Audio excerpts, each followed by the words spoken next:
Black Star Network is here. Hold no punches. I'm real revolutionary right now. Support this man, Black Media. He makes sure that our stories are told.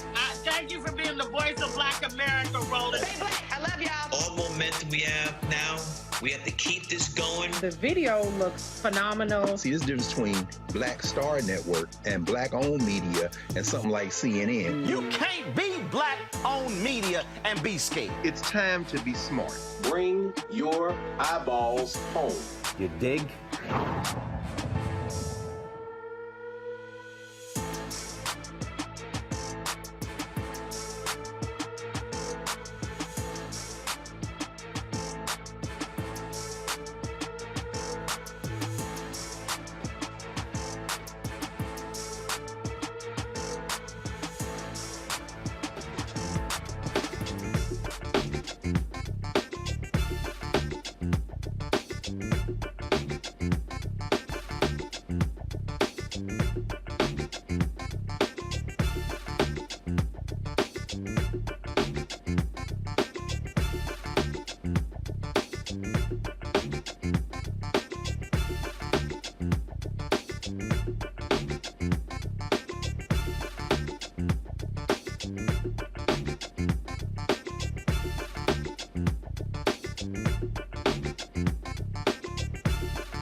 Wednesday, April 12, 2023, coming up on Roland Martin Unfiltered, streaming live on the Black Star Network.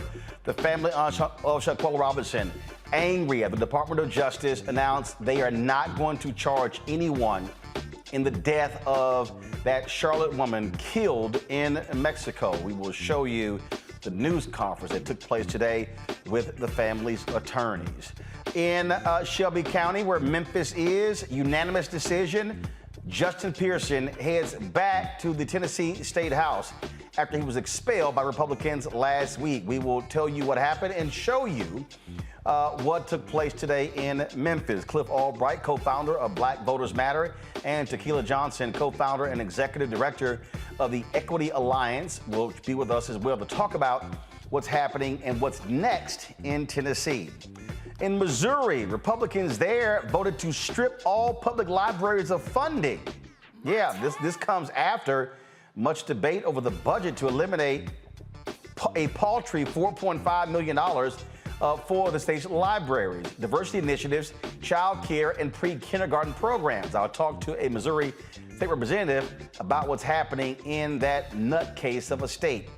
The U.S. Environmental Protection Agency proposes new pollution rules. We will talk with former Senior Advisor for Environmental Justice, the EPA, Mustafa Santiago Ali, about these changes and how they impact African Americans. It's also Black Maternal Health Week. Black women are 3 times more likely to die from pregnancy-related complications than white women. In our Tech Talk segment, we will speak with the creator of an app which is helping to empower Black women in their health journey. Folks, it is time to bring the funk on Roland Martin Unfiltered on the Black Star Network. Let's go. He's got it. Whatever the biz, he's on it. Whatever it is, he's got the scoop, the fact, the find. And when it breaks, he's right on time and it's rolling. Best believe he's knowing. Putting it down from sports to news to politics. With entertainment just for kicks, he's rolling. It's on Go, roll, y'all. It's Roland Martin, yeah. Rolling with Roland now. He's funk, he's fresh, he's real, the best, you know he's Roland Martin now.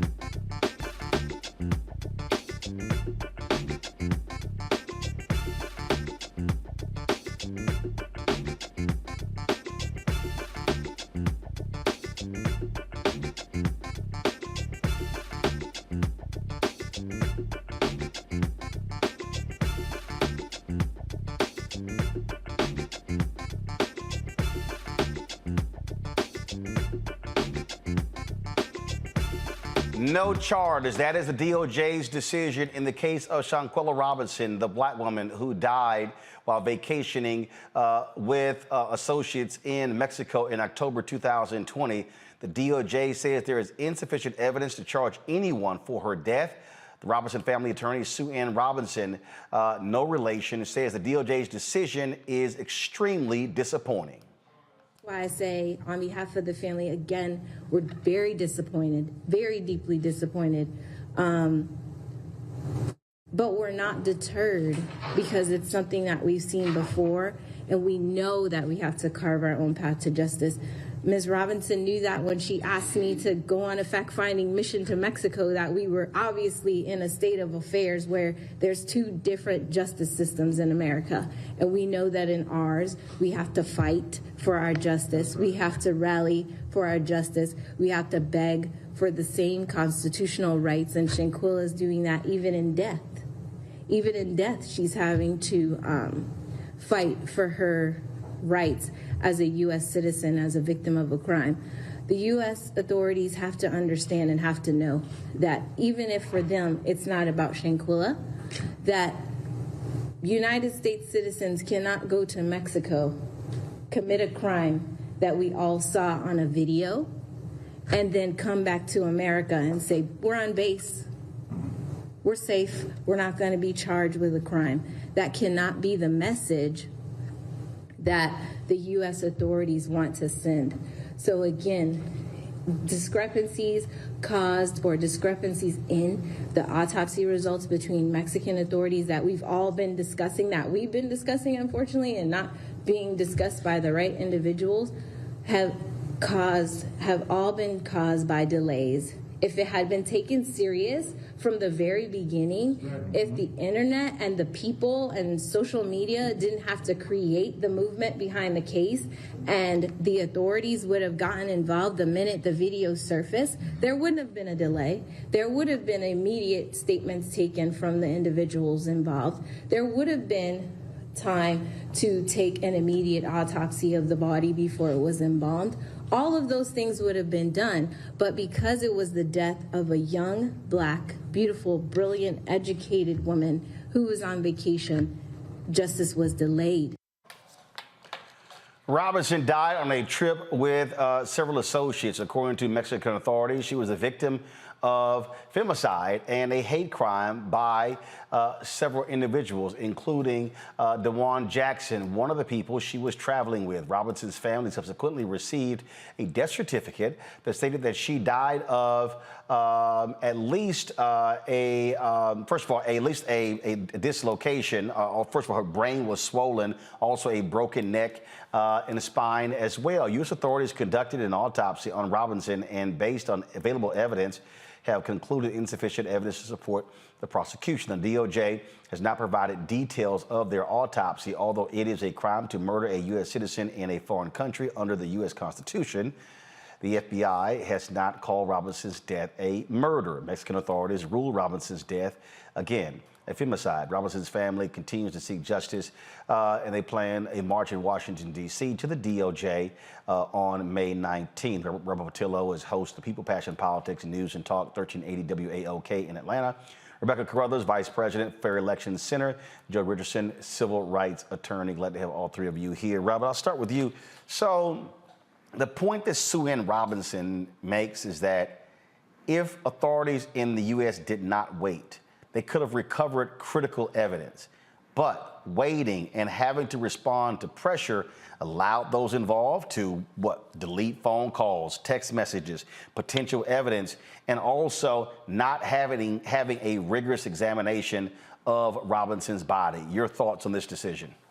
Well, it's an absolutely tragic situation. I hope that the people who are involved sleep well at night, knowing that they will be haunted by the specter of always the opportunity of more information coming to light, and there's always an opportunity to reopen these cases once more evidence is discovered. There is no statute of limitations on murder, so they may have not had a prosecution at this point, but that does not mean there's not an opportunity for a prosecution down the line. If anybody who's watched the show First 48 understands the importance of those first 48 hours after a murder, because it's so important to be able to get fresh DNA evidence, to get forensic evidence, to be able to analyze the body immediately at the point in time when after they have been deceased, to find out exactly what the cause of death were, and also to ensure that you are able to get those documentary evidence, such as phone calls, such as text messages, emails, etc., that may go towards proving culpability. All that was absent here, and this is part of the difficulty with the criminal justice system, particularly when you're dealing with international cases, making sure that this evidence is brought to life. And then also the fact that Ms. Robinson in this case did not have anyone with her who was willing to call the authorities there. You're only with the people who are covering up for whatever happened, as opposed to somebody who could actually be on your side. I think this is a warning to all of us. Be careful who you are around. Be careful who you are traveling with. Be careful who you think is your best friend and who are your homies, etc. Because at the end of the day, all these people simply acted to cover their own trails, and right now it seems that they've gotten away with it, but hopefully more evidence will come to light and they'll be able to be prosecuted down the road. Joe, this woman is dead. No one is going to be held accountable. And what's crazy is Mexico's not the problem. Mexico seemed to have a more accurate autopsy, at least in that there seemed to be some consistency between what they came out with and what we saw on that video. Often video is pretty powerful evidence that gets you to a place. You don't always investigate knowing how it's going to come out. Investigation is not about a predetermined result. It's about taking what you have and seeing where you can go with it. And so it is a shame that the U.S. government is not putting the full weight, putting their weight on it, as it were, pertaining to this issue, particularly when you have someone that could potentially be brought to justice. Certainly ask questions. You can certainly take some trees, as it were, some informational trees, and find out everything that there is to be found out. I wonder aloud if they've done that. They had done a autopsy that seems to have a different result from Mexico, but there's no, word about them really uncovering every stone that they need to find out everything they can about getting justice for this person and for this person's family. And so if I'm them, I'd be wondering aloud too. Does this system fail us not only when we're alive, but when we're dead? Because she is an American citizen, and there's some things that should be brought to bear related to that. And you wonder out loud, if this person was of a different persuasion, would there be a little bit of a different reaction? It's a shame we have to think that way, but they could be doing more than they're doing for sure, regardless of where it came out. I don't know that they've gone as far as they could go, and to me, that would be an outrage. Rebecca? Well, I definitely hope that the Robinson family decides to pursue a wrongful death lawsuit against those who went to Mexico with Shanquella and murdered her. And also, murder is a crime in Mexico. So there still is room and time for the Mexican authorities to actually pursue murder charges against those folks who accompanied Shanquella in Mexico. Indeed. All right, folks, we will continue to follow this case and see what happens in the future. All right, got to go to break. We come back. We'll talk about Memphis, what is happening there when it comes to Justin Pearson. He is headed back to the Tennessee state capitol. We'll tell you exactly what took place today. We'll also talk about what happens next in that state. This thing is bigger than Justin Pearson and Justin Jones. We'll tell you about that next on Roland Martin Unfiltered. Be sure to download the Black Star Network app, Apple phone, Android phone, Apple TV, Android TV, Roku, Amazon Fire TV, Xbox One, Samsung Smart TV. Of course, you can always support us in what we do by joining our Bring the Funk fan club. Send your check and money orders to P.O. Box 57196, Washington, D.C. 20037-0196. Cash App, $RM Unfiltered. PayPal is R Martin Unfiltered. Venmo is RM Unfiltered. Zelle, Roland at RolandSMartin.com. Roland at RolandMartinUnfiltered.com. And don't forget, our goal is to get 20,000 of our fans contributing on average $50 each. That's $4.19 a month, 13 cents a day. That will raise $1 million for us to continue the work that we do, covering the issues that matter to you. And also, don't forget to get a copy of my book, White Fear, How the Browning of America is Making White Folks Lose Their Minds. Available at Ben Bella Books, Amazon, Barnes & Noble, IndieBound, Bookshop, Chapters, Books A Million, Target. You can also download your copy on Audible. We'll be right back. Hatred on the streets, a horrific scene, a white nationalist rally that descended into deadly violence. White people are losing their damn minds.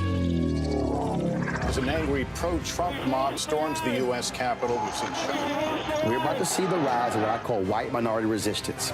We have seen white folks in this country who simply cannot tolerate black folks voting. I think what we're seeing is the inevitable result of violent denial. This is part of American history. Every time that people of color have made progress, whether real or symbolic, there has been what Carol Anderson at Emory University calls white rage as a backlash. This is the rise of the Proud Boys and the Boogaloo Boys. America, there's going to be more of this. Here's all the Proud Boys, Dave. This country is getting increasingly racist in its behaviors and its attitudes because of the fear of white people. The fear that they're taking our jobs, they're taking our resources, they're taking our women. This is white fear.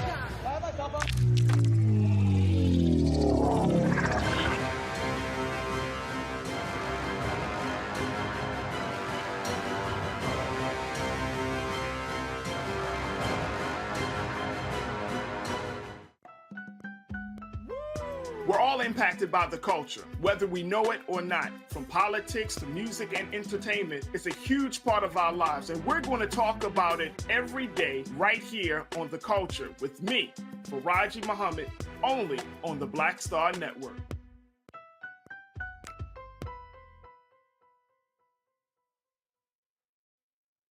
Hey, yo, peace, world. What's going on? It's the Love King of R&B, Raheem Devon. Hey, I'm Cupid, the maker of the Cupid Shuffle and the Wham Dance. What's going on? This is Tobias Trevelyan. And if you're ready, you are listening to and you are watching Roland Martin Unfiltered.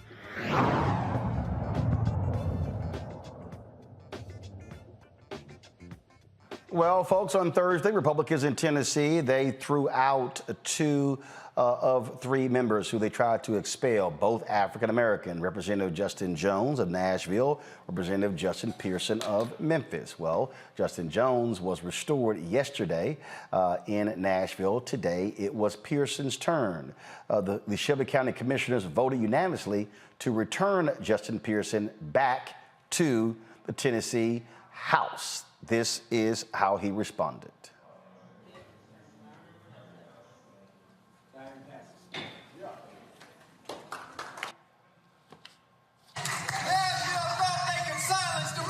Come on, guys.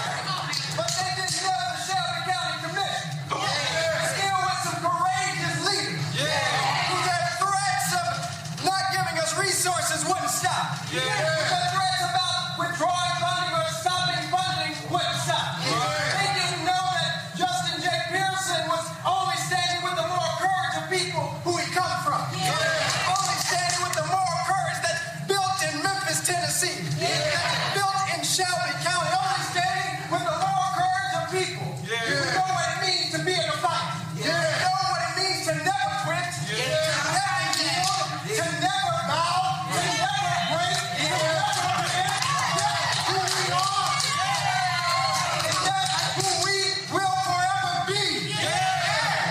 We got a problem in this state. We got a proliferation of gun violence because of policies and practices and legislation coming from the state legislature of Tennessee, reducing the permit to carry, removing the permit to carry weapons, reducing the age from 21 to 18, saying that to fix school shootings, just arm teachers. We got a problem in Nashville that is called a promise that they're holding on to with this status quo. Because see, their allegiance is to the way that things are. Their allegiance is to business as usual. Their allegiance is to the National Rifle Association. Allegiance is to the Tennessee Firearms Association. When we went to the well of the House, myself, Representative Johnson, and Representative Jones, what we did was say we have an allegiance to a people. People who are tired of business as usual. People who are tired of same old politics. People who are tired of same old politicians. We got allegiance to who are willing to march for justice. Fight for justice.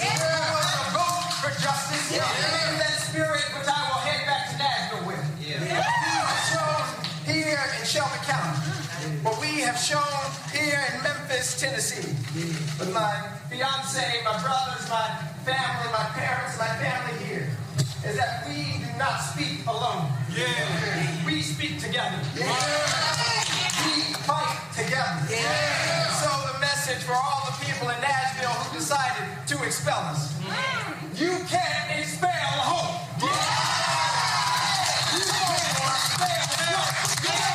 You can't expel our voice. And you sure can't expel our fight.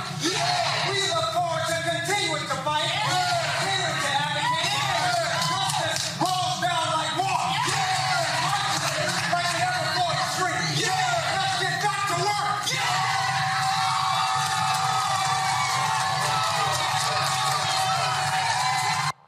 Joining us right now is Cliff Albright. He's the co-founder of Black Voters Matter. Cliff, glad to have you on the show. What we saw here, first of all, we saw Republicans thinking that they could use their power in the supermajority to show these two brothers and also Representative Gloria Johnson to teach them a lesson. What they've discovered is that they've actually pissed off a whole lot of people. Yeah, pissed off a whole lot of people. And as Representative Pearson said, once he went outside the commission meeting, he said, you know, they woken a sleeping giant. And that's exactly what's happened. I mean, the energy today, I wasn't in Nashville the other day. I was in Memphis today, though. I was actually in that commission meeting for that powerful speech that you just played. And that's only a fraction of the energy that was outside when he came outside and gave another speech where he got happy and caught the Holy Spirit and did the Holy Ghost dance and all of that.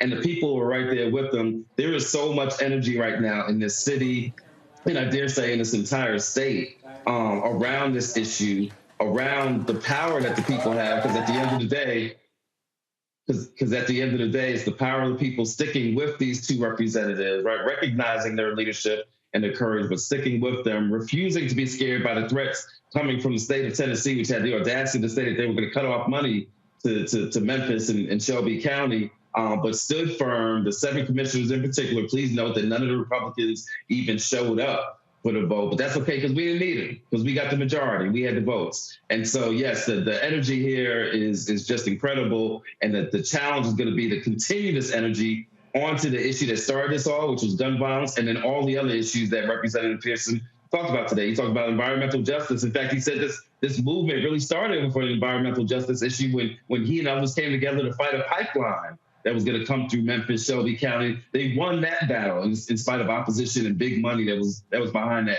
Now we've won on this battle. And so we're just going to continue winning, because the people have the power at the end of the day. And as long as we remember that and we stand firm in that, then our history shows us we can't lose.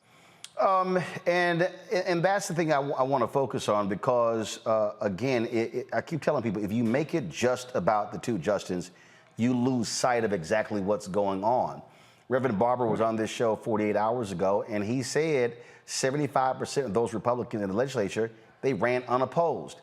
It's a little hard to try to say, well, how do we fight power if you don't run against power? Right. Yeah, no, I mean, you're exactly right. And we got to recognize where the power is at. You know, and it's an important point that we make. And this is not to take anything away from the two Justins. They are incredible leaders. They are leaders that, should have been recognized even a long time ago. And I noticed they have great stuff in the future. But we can't measure this movement off of them, off of their oration, off of their personalities, right? This has got to be a people-centered movement. And they recognize that, because they are constantly trying to bring this issue back, not just to them, right? Not just to the insult that was made to them when they were chastised and kicked out of the legislature, but then it's about the people. It's about democracy. It's about representation for the districts. And it's about this issue, gun violence and all the other issues that our communities want action on. At the end of the day, 70% of Tennessee agrees that there needs to be some common sense gun reform, right? And so as long as we remember that, and we don't get too caught up in just putting all of our hopes and dreams on these two individuals, because that's a heavy weight for them to carry, right? They can carry a lot, but they don't need to carry all that on their own. And so we have to remember that this is about movement.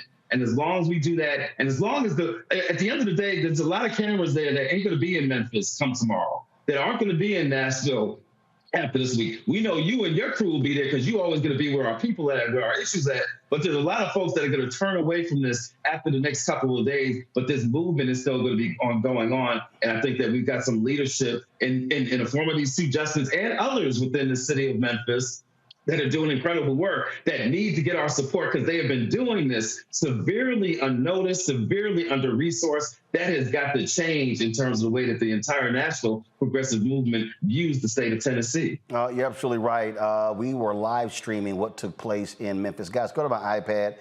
This was the scene outside of the chambers today. You've got to serve the people who sent you. That's the work of an elected leader, and I'm so glad he's here today, and I want him to share a few words with us. Thank you, Justin, and thank you, everybody that's here. This is a great day. We've restored democracy. The New York Times today has two editorials facing each other. Both of them are about Tennessee, saying democracy was thwarted in Tennessee and things are changing, and there's a picture of Justin on each page of the New York Times editorial.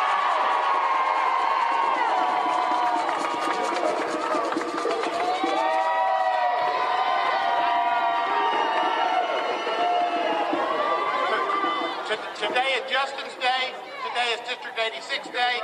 Today is the day for the coveted children, the 3 children and 3 adults who were killed. I've got an F pin on here. That F stands for my grade from the NRA. May you get another F.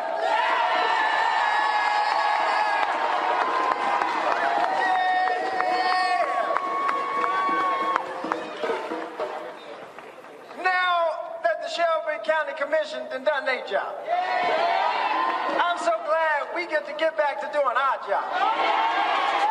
And what is our job? It's to elevate the voices of the 6 kids, the 6 people in Nashville. The 3 children who were just 9 years old. It's to elevate the 5 folk in Louisville who died from gun violence that was preventable. We know it's preventable because there are good laws that exist.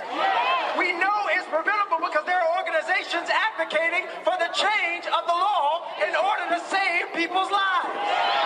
It's not enough, as William Lambert, the leader of the Republican Party, said, to put a tank in front of every school. No, because we go to banks, we go to businesses, we walk the streets, we go to church. These false solutions that they are advocating will not help or save anybody. But a movement is rising. A movement is rising. See, they tried to kill democracy.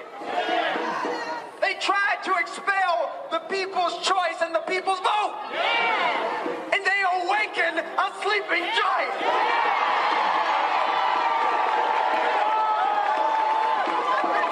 I'm going to go to a break. We come back. I want to talk about that sleeping giant and with Cliff Albright, but also with Tahila Johnson. Again, we're talking about, folks, what has been happening in Tennessee.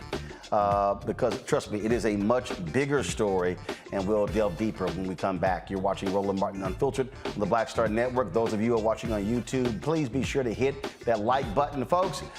Trust me, those likes impact the algorithm, and so we want to easily be over 1,000 likes in the next 30 minutes.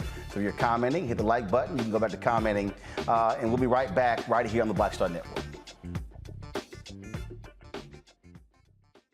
I lost my daughter. I didn't know where she was. So I had to figure out how to survive, how to eat, how to live. I don't want to go into the details because she's here, first of all. She may not want me telling that story. But possession of her, the family broke down, fell apart. I was homeless. I had to figure out, I didn't have a manager or an agent or anybody anymore, and I'm the talent.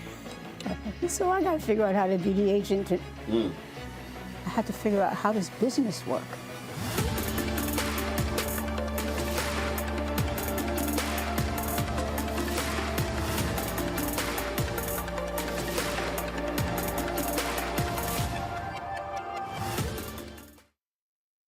On a next, A Balanced Life with me, Dr. Jackie. It's spring, hallelujah. But hold on, it's not all fun and games.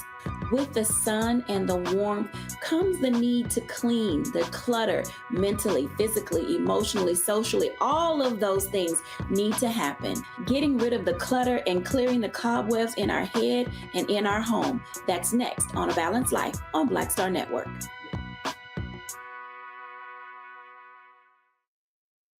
We feel the hidden impacts of climate change that land harder in Black, brown, and Native communities. Not many people talk about it because they clearly don't know our lives. But with President Biden's landmark infrastructure and climate plans, our issues are finally seen. Removing lead pipes means we know our water is safe. Cutting carbon pollution helps our kids breathe easier. 1.5 million new jobs means stable work in communities. The impact we need. Right now. Hi, this is Cheryl Lee Ralph. Hello, everyone. It's Kiara Sheard. Hey, I'm Taj. I'm Coco. And I'm Lily. And we're SWB. What's up, y'all? It's Ryan Destiny, and you're watching Roland Martin Unfiltered. We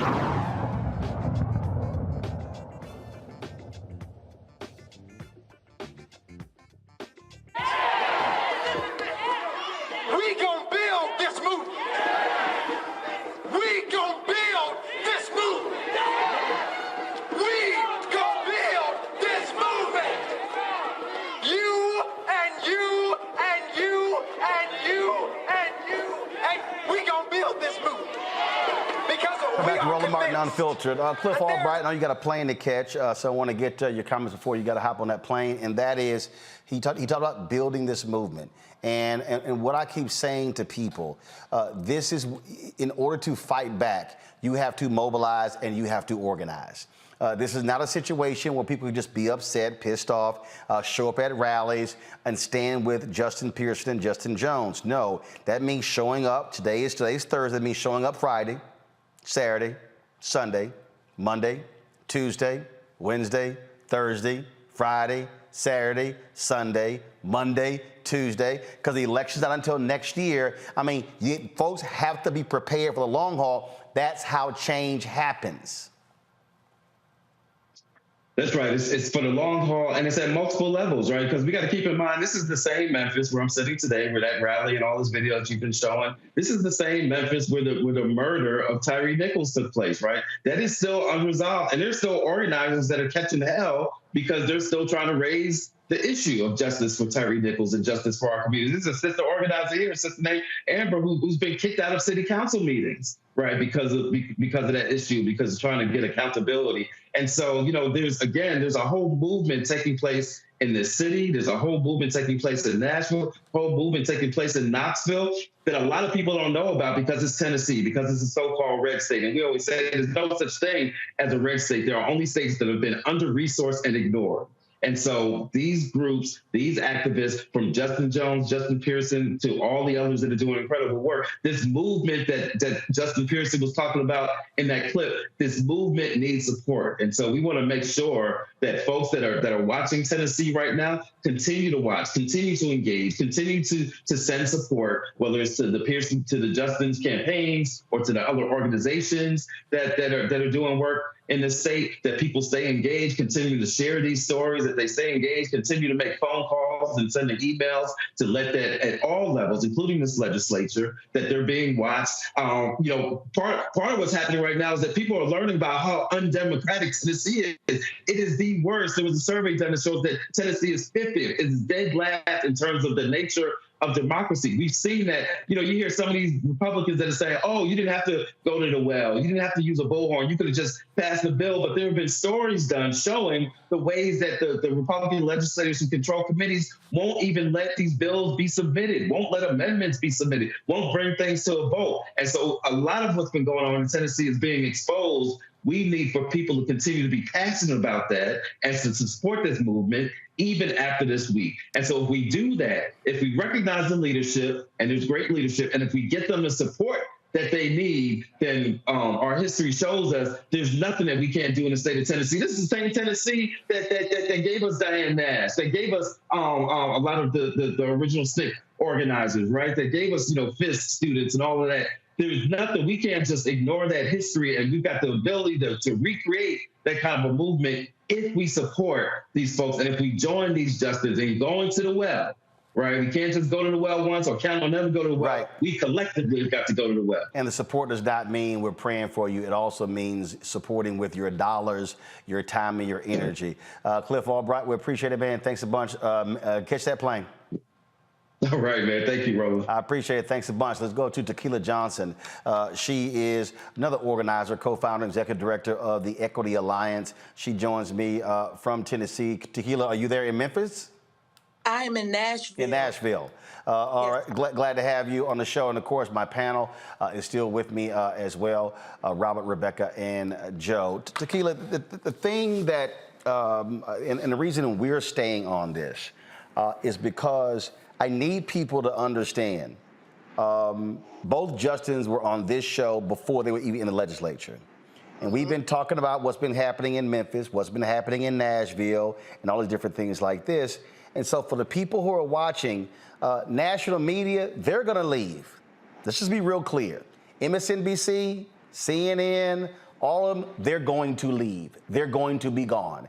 ABC, NBC, CBS, once they've decided that the two justices are no longer the flavor of the moment, they're not going to be calling them, but the issues are still there. And so what are you and others doing to take advantage of this moment and transform it into a movement that could first reduce the grip that Republicans have on the legislature, get rid of that supermajority, and then really begin to run people across the state, even in red places, because if somebody runs unopposed, hell, they guaranteed to win.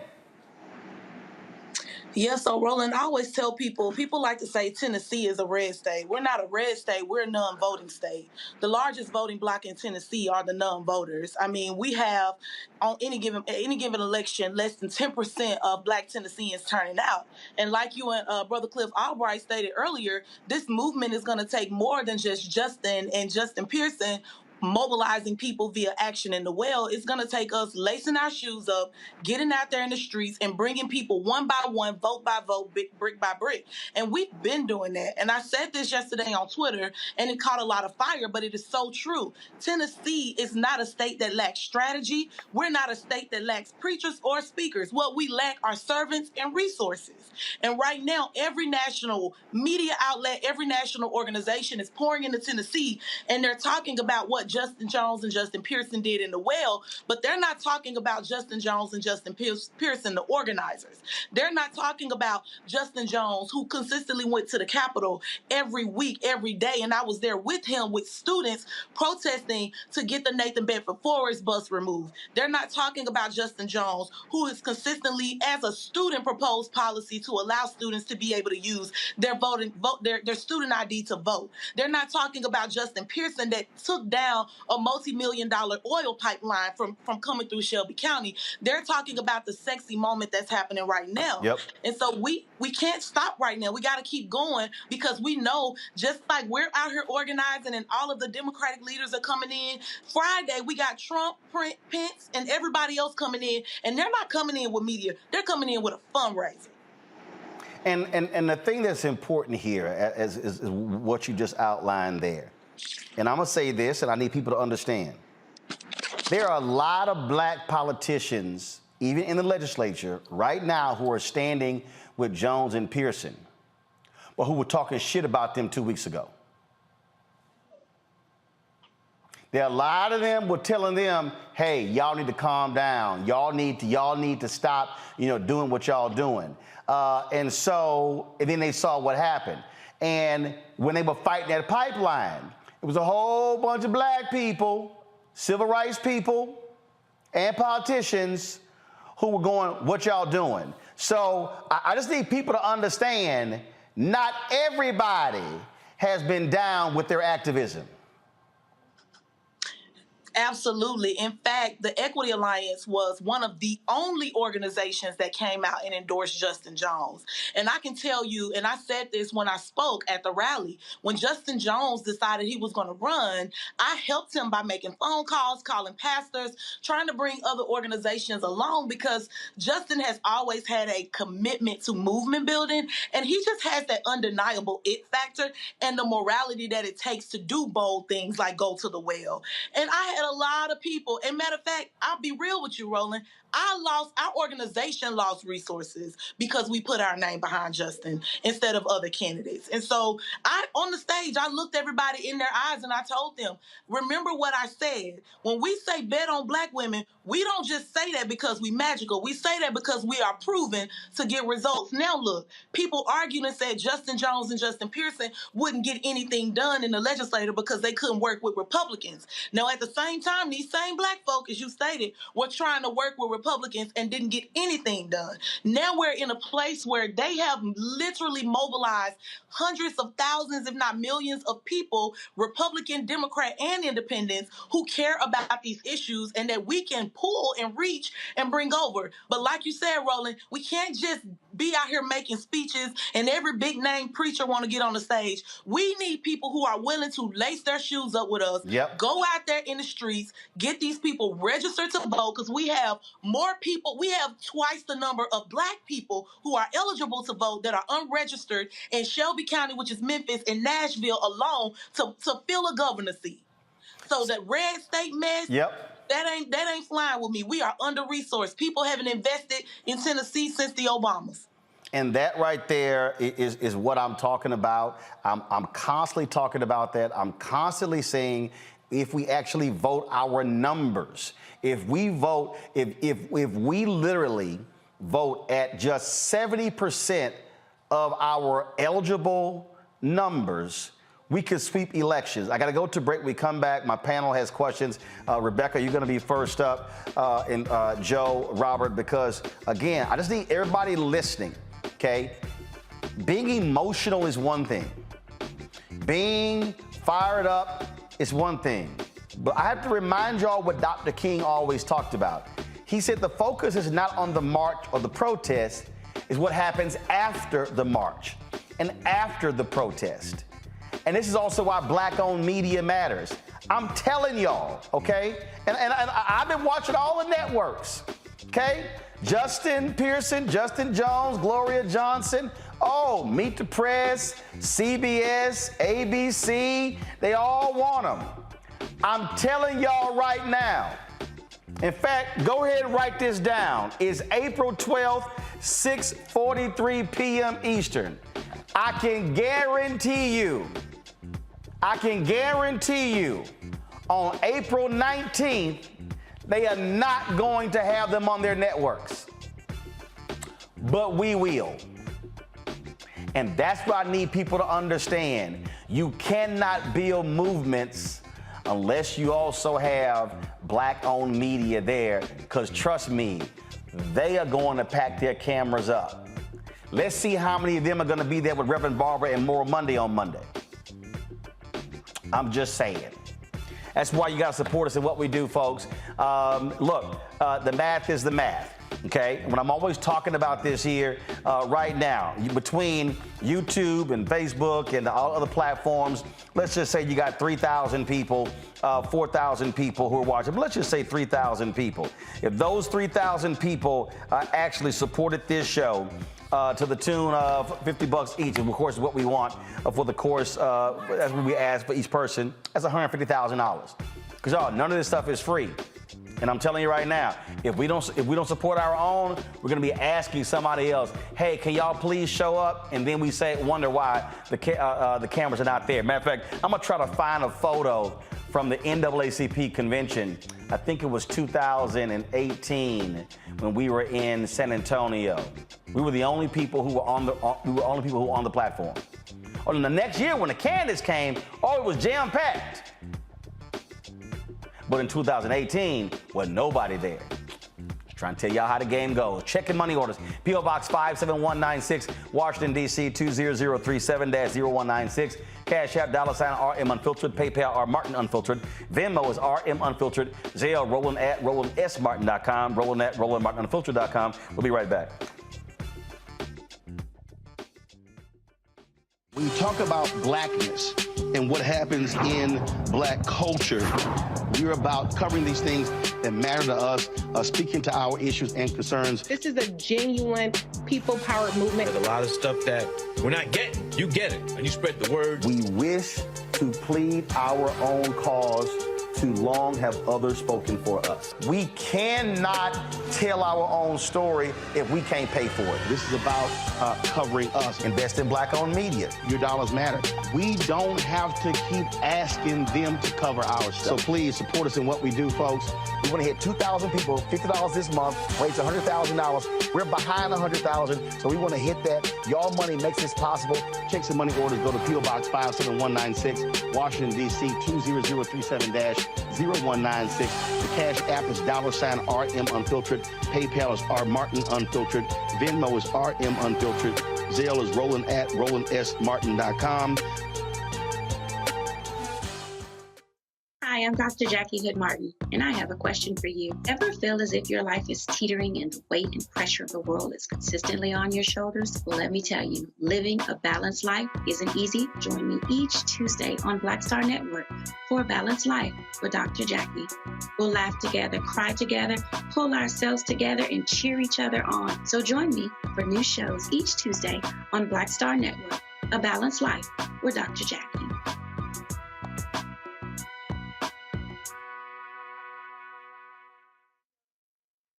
Hey, what's up, everybody? It's Godfrey, the funniest dude on the planet. Hey, I'm Taj. I'm Coco. And I'm Lily. And we're SWV. What's up, y'all? It's Ryan Destiny, and you're watching Roland Martin Unfiltered.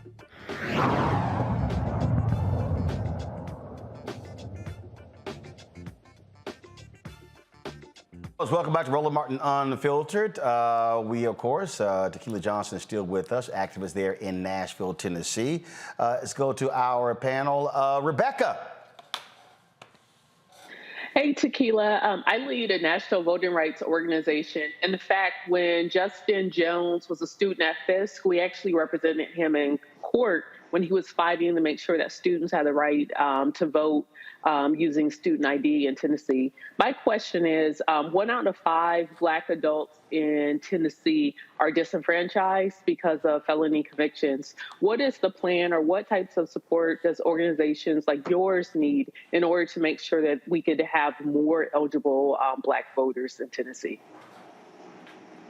Thank you. That's a great question. In fact, that's something that we've been working on legislation to pass to try and minimize some of the barriers to voting for people who've been impacted by the system.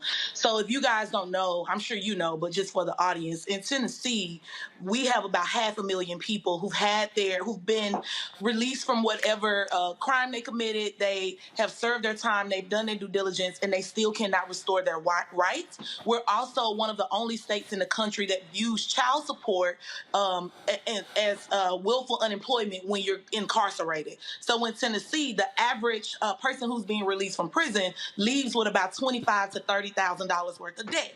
So when you go to prison in Tennessee, you are immediately viewed as willful and gainful unemployment.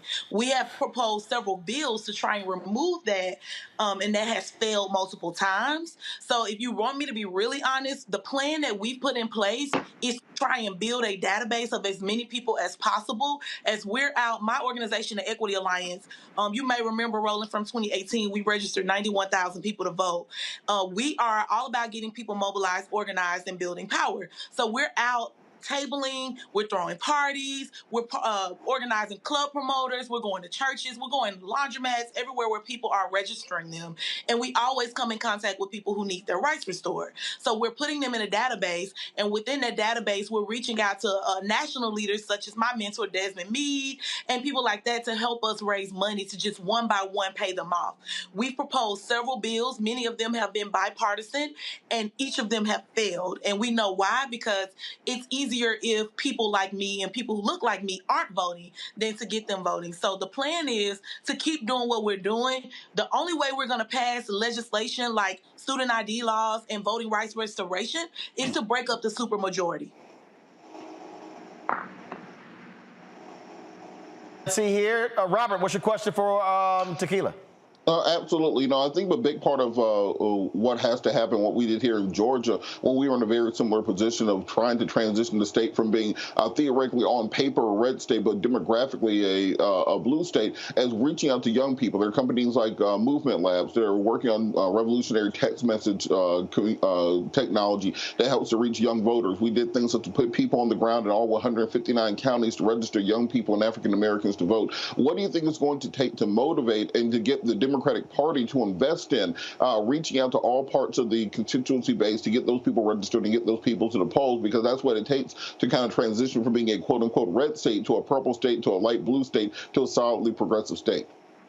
Yeah, we are building a multiracial democracy, so we realize and recognize that we have to engage the entire rising American electorate, which is single women, young people under 35, Black people. What people don't like to talk about at the Democratic Party is the crust and the foundation of flipping a state is Black people. And so that's why our organization unapologetically focuses on Black people. We do have a youth organizing arm, but I will tell you, the problem is not the strategy, the tools, or the people to do the work. The problem is the resources. It takes about $25 per person to get them registered into the polls. And I can tell you, as a Black woman, we started our organization with $250. We didn't have seed money. We didn't have investors. We didn't have mentors. So I think what it's going to take is for people investing in a complete Black pipeline of entities that raise issues like this, all the way down from what Roland said, investing in Black media, making sure we have platforms such as this to tell our story, but also putting Black dollars in Black organizations like the Equity Alliance. As of now, with everything going on, we haven't raised a ton of money. I think today was the first day I got maybe $5,000-$10,000 from this, but there are national organizations that are planning to pack up and leave with national media that have flown in and parachuted into Tennessee, and they're raising millions of dollars. And when they leave, my fear is that we already have developed a resistance to fight back crazy Republicans with the minimal resources we have. But now we know that they are going to retaliate. And so we're going to be be forced with our minimal resources and our small infrastructure to fight back the retaliation. So if you're asking what we can do, I agree with you. All those strategies, reaching out to young people, all those things have been proven to work. And Georgia is a great blueprint. Insay Ufot from New Georgia Project is one of my friends. She's someone that I lean on as an advisor. But it takes money to do those things. And a lot of people talking a good game right now about Tennessee. But I can tell you, ain't nobody making it rain. Question for Tequila. We appreciate you doing the work all day, every day, Tequila. Give us a one-on-one on some of the organizations that you work in conjunction with. You've already talked about this some, but I want you to be specific for us, for those of us that are outside of Tennessee, but we want to help. We want to help consistently. We want to get a vision, and I don't know, even though you're doing the work all day, every day, are there particular flashpoint events that are coming up that can be an impetus or be used as an impetus for people on the outside to get to know your organizations that you work with, and to do support on a consistent basis? Yeah, so I will run down a list of names. I'm a part of a couple of coalitions where we have about 15 to 20 organizations that are core.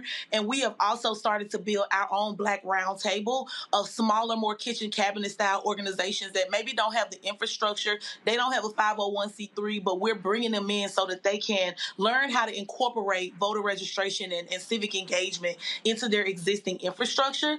But I will start with Civic Tennessee, which is our C3 state table led by a Black woman. We work very well with them. Turk, the Immigrant Rights and Refugee Coalition, they have also been a partner organizing Black immigrants and brown immigrants. We work with the American Muslim Association, Stand Up Nashville, which does racial justice work from an economic lens, Free Hearts, which is a coalition of women who were formerly incarcerated. They've so far been leading the charge on voting rights restoration. We work with Memphis for All, which is an organization based in Memphis that comprised of several different entities, most of them from labor. Tennessee for All. Oh God, I hope I don't leave nobody out. There's a new organization that was just launched called the Southern Movement Code. They utilize the assembly style networks to kind of build things like that. And then I'll be honest with you, the way that I do my organizing is I go where Black people are. My organizing is culturally relevant and it is outside of the box. So we work with IMF, which is the Interdenominational Ministers Fellowship. We did a program with them back in 2019, and we relaunched it, in 2022 called I'm a Faithful Voter. So we have organizers going into churches, registering as many people as possible on Sundays. That works as well. We launched a program around Civic Disciples where we're training 2 or 3 members from each church to be those point people every Sunday. I also organize the party promoters. So one of the biggest club owners in Tennessee, who owns the largest nightclub, one of the largest nightclubs in Nashville, and has 2 clubs in Memphis, Black Rob is on our board. And so every time there's a big party in the state, we're there registering voters. Like we're doing it. Excellent. Congrats. Well, Tequila, that is great work. If people want to support, where do they go? So you can visit www.theequityalliance.org. Scroll up to the top. You can see our work. You can see some of the things we've done. And that's where you can donate.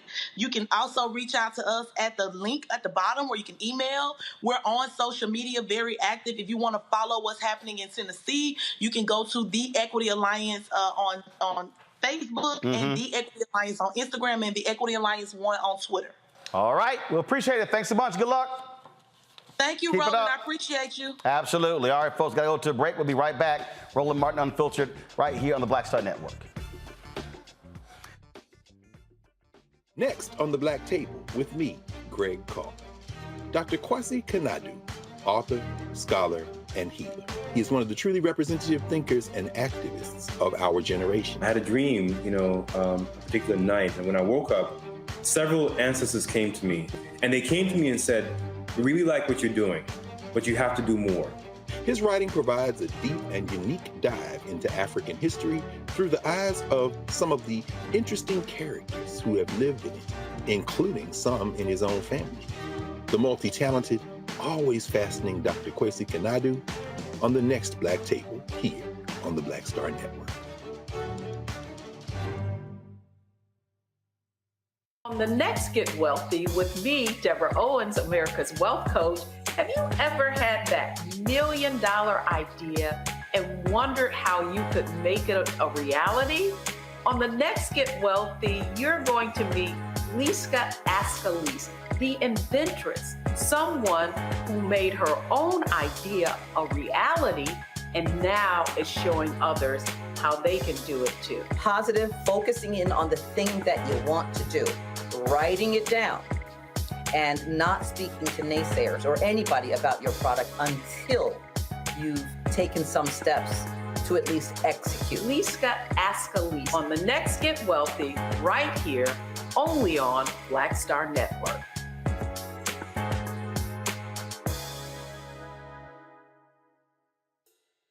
Carl Payne pretended to be Roland Martin. Holla! You are watching Roland Martin, and I'm on his show today, and it's what? Huh? You should have some cue cards. Hey, what's up, y'all? It's your boy Jacob Lattimore, and you're now watching Roland Martin right now. Eee.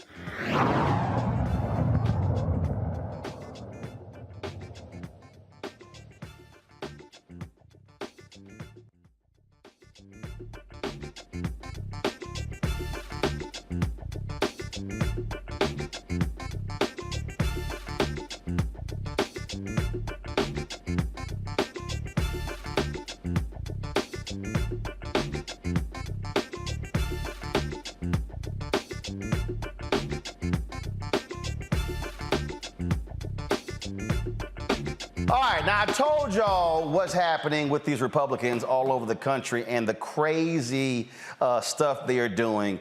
And if you want to know how stupid these folks are, look what's happening in Missouri. The Missouri House, remember, Republicans have a veto, they have a supermajority. They literally voted, y'all, to defund libraries. They're pissed off because the ACLU is suing them, so they actually voted to cut $4.5 million out of the public library fund, but also for DI initiatives. Now, I've been telling y'all this, and y'all can sit here and think I'm tripping. I put in my book, White Fear, what's going on, what's happening. They are sitting here targeting anything that's dealing with black people, okay?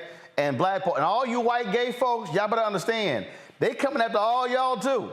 Okay, they come to drag shows, any book that mentions LGBTQ, it is happening. So we're talking about Missouri, Florida, Texas, Georgia. We can go all Tennessee, we can go down the line. So that's what they've done in Missouri. Joining us right now is Representative Jamie Johnson out of Missouri. And Representative Johnson, somebody posted a tweet last night and they said, man, I need Democrats to fight back. And I said, you do know Republicans have a supermajority, which means they can do whatever the hell they want to do.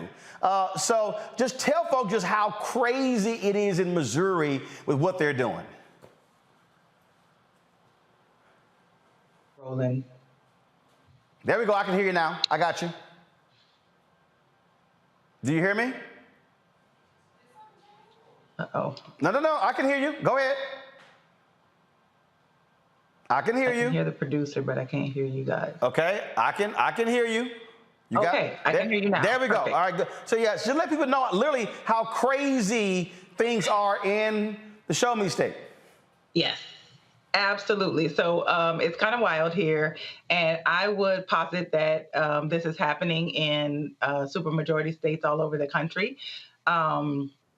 We just a few weeks ago passed a budget in which representative introduced an amendment that would basically not allow us to spend state money on any consultants, staff, programs, initiatives that would fund DEI initiatives. So there's that. I know what's making headlines right now is defunding libraries from state money. We're talking about $4.5 million. And there's a whole lot of information about that. Just yesterday, we passed out of the House, the Missouri House, bills that would prevent parents from seeking gender-affirming care for their children who are transgendered. So it's a lot of crazy stuff happening right now. I mean, the thing that jumps out at me is like literally, they're pissed off because the ACLU sued them. So they're like, okay, yeah, we're just not gonna fund libraries. Like, yeah. Libraries. Right. Like, well, they're like, damn, everybody. They're screwing over Republicans who go to libraries. Right, and that's an interesting point because these actions would actually disproportionately affect rural libraries more than urban or suburban ones because the urban and suburban libraries have a tax base, a local tax base that supports them, and they also get federal money. So what they're defunding is the libraries in their own communities, in those rural communities that already we know has a lack of infrastructure and broadband access. So yeah, it's wild. Yeah, and that just to me is just how insane this is. And so we were just talking about Tennessee there. And again, what is the strategy to combat this supermajority that they now have where they can just ignore Democrats? And for people to understand when I say supermajority, there are 34 Senate seats. They have controlled 24, and it's what, 111 out of what, 163 out of 163. Yeah, 163 seats in the House, and they have 111. So basically, they have a veto-proof majority in the state of Missouri. So even if the governor vetoes something, they have the 2/3 majority they need to overturn that veto. And that's a very dangerous situation, not only in Missouri, but other states like Tennessee that have supermajority Republican-led legislatures. And we spent some time in Kansas City, and what they're also doing, so what, the governor, he controls the police department in Kansas City by appointing the board, and they desperately want to run St. Louis. Yeah, well, we actually passed the bill in the House just a couple weeks ago to take state control of the St. Louis Police Department. So they have already done that. That bill is on its way to the Senate, and we'll see how that turns out because, yes, both St. Louis and Kansas City are the only two states in the union that either have or may soon have no local control over their own police departments. It is absolutely wild here. And to your point earlier about going back to the library situation, it just shows that Republicans have this hostility towards any sources of knowledge and education. And what I found recently in a room, Republican talking points do not hold up in a room full of well-educated people. And so keeping people ignorant, keeping people without knowledge benefits their bottom line, benefits them because then they can gin up the base and people cannot seek information on their own, which is unfortunate. Indeed, Representative Johnson, we appreciate it. Thanks a lot. Absolutely. Thank you for having me. See, Robert, this is why, look, Kathy Hughes coined the phrase information is power. This is why information matters. This is why Donald Trump and Republicans, they love low information voters. What's low information voters? Voters who are who have high school diplomas or less. They love them. That's their bread and butter.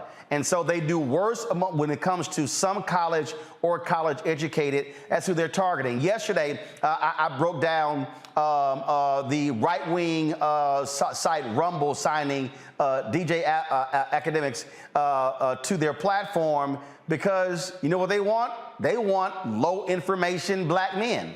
That's what they want. In fact, that's who they are appealing to, and they know they can lie to them, throw stuff out at people who are not smart or educated, and they'll believe it. And so that's what their strategy is. That is the GOP strategy all across this country. We're in this phase of America that I call the insurrection part 2, electric boogaloo, because what we're seeing is the insurrection part 1 was January the 6th, where they tried what's called a decapitation strike on the Capitol, similar to what Russia did in Kiev in the opening stages of their war. And when that fails, you move towards what we're seeing now in Ukraine. You go to trench warfare, and that's what we're seeing in these legislatures. These Republicans have gone to trench warfare to try to take over this country through a slow-moving fascist coup, and they do this by taking out the educational system, by re-educating the youth in the ways of the great nationalists, by changing the way that we vote, by ignoring democracy, by taking over the judiciary and having that unelected branch of government rule over us with an iron fist, saying that they control what the FDA approves now, that they control what judges will be on the bench. You see the anti-democratic measures being taken in North Carolina and Tennessee and Wisconsin, We are in the second phases of a slow-moving coup, because what we saw in Germany in 1933 in the Munich Putsch was that they tried to raid the Capitol. It didn't work. They put Hitler in prison. Well, guess what? They didn't just give up and go home. No, it took them some years. They reorganized, and then they came back and they were elected into office. Hitler was elected chancellor. So if you don't think all these things are part of a connected plan, a connected fascist plot to take over this country, you're ignoring all the things around you.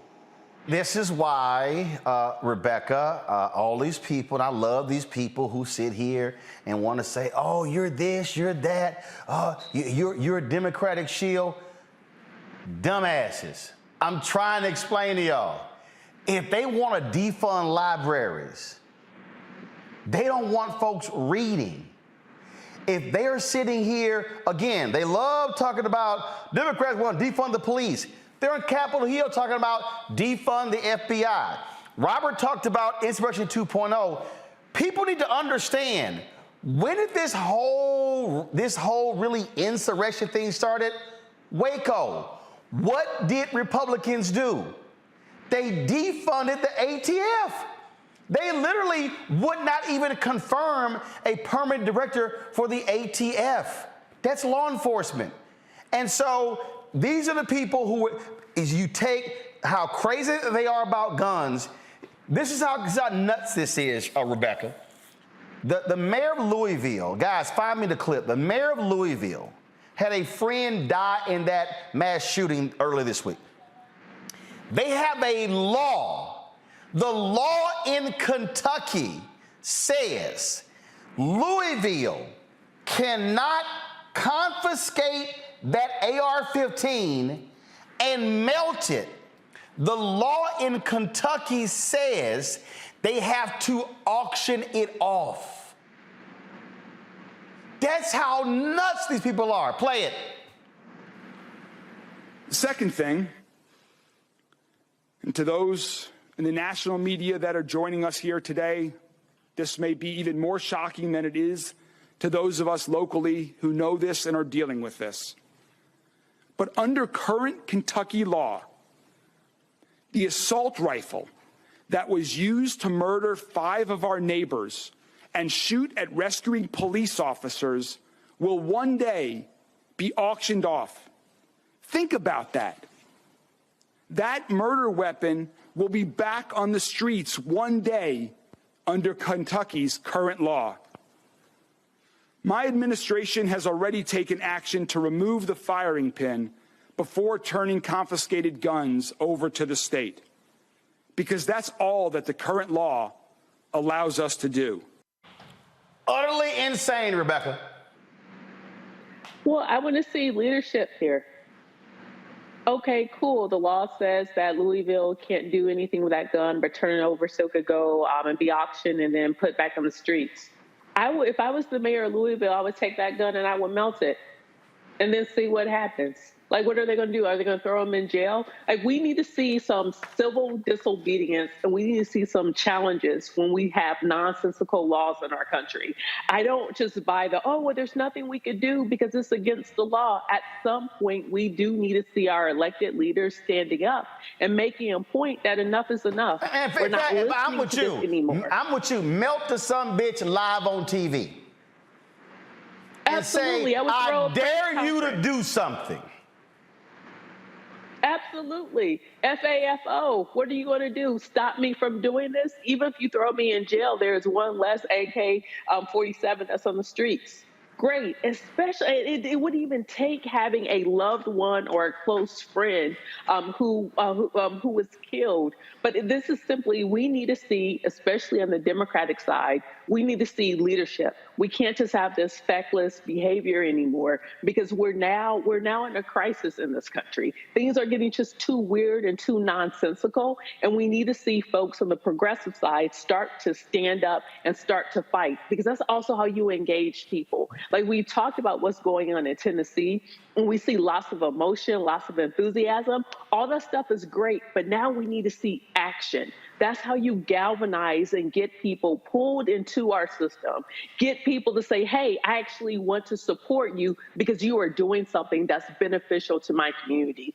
And then finally, Roland, what's really interesting is that Hit Strategies with Terrence Woodbury, they just put out some new data about Black voters and Black folks who aren't currently engaged into the system. And one of the things that they saw with a lot of Black folks across the country, they're like, look, my life was what it was under Obama. It was what it was under Trump. It is what it is under Biden. I'm not seeing any change. Those are the Black folks that we need to speak to, that we need to get engaged, because they're not feeling very engaged with what's going on across the country, regardless of political party, regardless of what administration's in the White House. So we have to speak to those issues and speak to those people. Well, Joe, that's what we try to do every single day, walking people and explaining those things. Again, when you're also competing where people for people's eyeballs and ears, and they're mired in reality shows, gossip shows, things along those lines, it's very difficult. But I'm just going to keep warning people. I'm telling you, what these people are planning to do, if they take back the White House and take control of the Senate, they already got the House. If you think what you're seeing is crazy in Mississippi and Tennessee and Georgia and Florida, just wait. Yeah, I mean, the issue is, well, there's many issues, but one of them is that, people that aren't voting or that aren't engaged or accepting a suggestion that their vote doesn't make a difference, that they don't have the power to actually change things for the better, to hold people to account, et cetera. Much of what gets done on a daily basis in government by people that are, quote, popularly elected, but not so much because everyone that could vote didn't necessarily vote. Much of that goes on is nonsense. Brother Jones and Brother Pearson are talking about things and addressing things that are absolutely nonsense. And that chamber, the guy that urinated in the seats didn't get kicked out. The folks that have all kinds of ethical problems, crimes, everything else, aren't getting kicked out. But somebody that speaks to the will of the people is getting kicked out. And you go from state to state. And when we accept that suggestion, we get ourselves in a problem that's really, really hard to undo. And I think one of the things that the Republicans do well is they speak in simple language. Okay, and so I believe that we have to find a way to speak to folks in simple language, and it should be easier because we're talking about common sense. We're talking about 2 + 2 = 4 kind of stuff. So we have to speak in simple language the way that they do, but I think that it can ring true and be better because it is the truth and because it actually fundamentally makes sense. Indeed. All right, folks, hold tight. 1 second, gotta go to the break. We come back, give you an update in the Ronald Green case out of Louisiana. We'll talk about Black maternal health, also how vital climate action is. All that next right here on Roland Martin Unfiltered on the Black Star Network. Don't forget, download our app, Apple phone, Android phone, Apple TV, Android TV, Roku, Amazon Fire TV, Xbox One, Samsung Smart TV. Your dollars make it possible to do what we do. So please support us here. Check in money orders, P.O. Box 57196, Washington, D.C. 20037-0196. Cash App, $RM Unfiltered. PayPal, R Martin Unfiltered. Venmo is RM Unfiltered. Zelle is RolandSMartin.com. RolandMartinUnfiltered.com. And of course, you can get my book, White Fear: How the Browning of America is Making White Folks Lose Their Minds. Available at bookstores nationwide, Amazon, Barnes & Noble. Also, download it on Audible. I'll be right back. Hatred on the streets, a horrific scene, a white nationalist rally that descended into deadly violence. White people are losing their damn minds. As an angry pro-Trump mob storms the U.S. Capitol, we're about to see the rise of what I call white minority resistance. We have seen white folks in this country who simply cannot tolerate Black folks voting. I think what we're seeing is the inevitable result of violent denial. This is part of American history. Every time that people of color have made progress, whether real or symbolic, there has been what Carol Anderson at Emory University calls white rage as a backlash. last This year. is the rise of the Proud Boys and the Boogaloo Boys. America, there's going to be more of this. Here's all the Proud Boys, guys. This country is getting increasingly racist in its behaviors and its attitudes because of the fear of white people. The fear that they're taking our jobs, they're taking our resources, they're taking our women. This is white fear.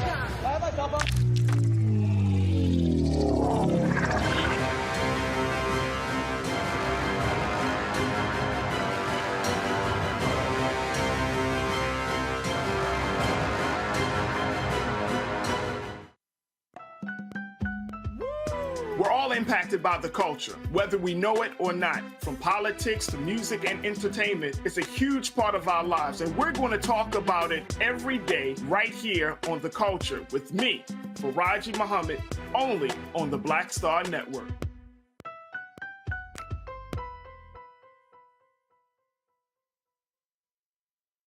Y'all know who Roland Martin is. He got the ascot on, he do the news. It's fancy news. Keep it rolling. Right here. Rolling. Roland Martin. Right now. You are watching Roland Martin, unfiltered. I mean, could it be any other way? Really? It's Roland Martin.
Jackson from Baton Rouge, Louisiana, has been missing since November 19th. The 16-year-old is 5 feet 2 inches tall, weighs 110 pounds, with black hair and brown eyes. Anyone with information about Brianna Jackson should call the East Baton Rouge Parish Sheriff's Office at 225-389-5000, 225-389-5000.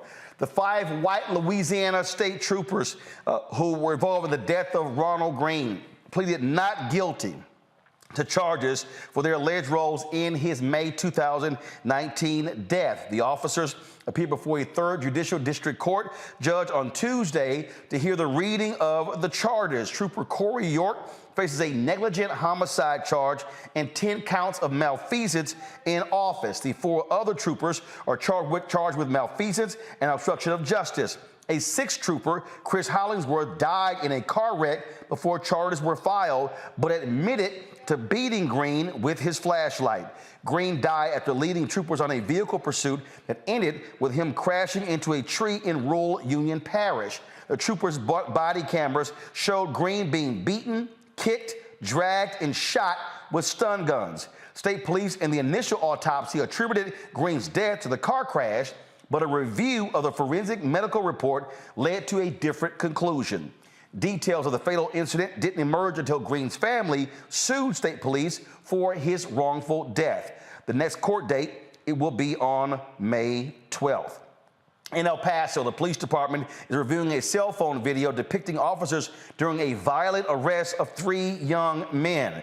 The video, which has been circulating on social media, shows at least 4 officers and 3 young men on a sidewalk. It reportedly took place on Easter Sunday with 2 officers wrestling a young man in the dirt. At one point, the officer puts the teen in a headlock, and the second officer punches him in the face, leaving him bloody. A man goes up to the officers fighting with the teen and then is pushed up against a car by another cop. The viral video does not show what led to the confrontation, nor explain the reasons for the arrest. The El Paso Police Department is investigating the incident. All right, folks, one of the critical issues that we see in exit polling data shows how vital climate change, or the action to deal with the climate, is impacting our society. Folks, it is a significant issue, especially for young voters. And it's an increasing issue for African Americans. Folks in environmental lobby really have been doing their best to try to do more to make this a dominant issue for African Americans. And one of the things that we talked about this here, people often talk about environmental activists. They think about tree huggers and things along those lines, but the reality is our communities are greatly impacted by climate change. Mustafa Santiago Ali, you see him all the time as one of the, of course, panelists on our show, formerly with the EPA, has been very much involved in this space for quite some time. He joins us right now. Mustafa, some folks may have seen the ads that have been running for the past week dealing with this whole issue of climate, and it really is a fundamental issue that we are facing in this country. It is one that has a serious impact on African Americans. Now the EPA is proposing new car pollution rules that could see electric vehicles accounting for up to 2/3 of new vehicles sold in the U.S. by 2032. Of course, these new rules will cut the issue of pollution. And again, these gas vehicles, people may go, okay, yeah, I hear you, but we got to own up. What has happened to our environment is real, and we really are being impacted. Yeah, we continue to be disproportionately impacted from air pollution and water pollution and the things that are happening on the land. So let's just bring it home for folks. So hopefully it will help them to understand how significant this is. We've got, 350,000 people who die prematurely from air pollution every year in our country. More people are dying from air pollution than gun violence, from car crashes, from overdoses of drugs. And this new rule that EPA moved forward on today, we've got 20,000 people who die from the pollution, the air pollution that comes out of our tailpipes, out of our cars and our trucks.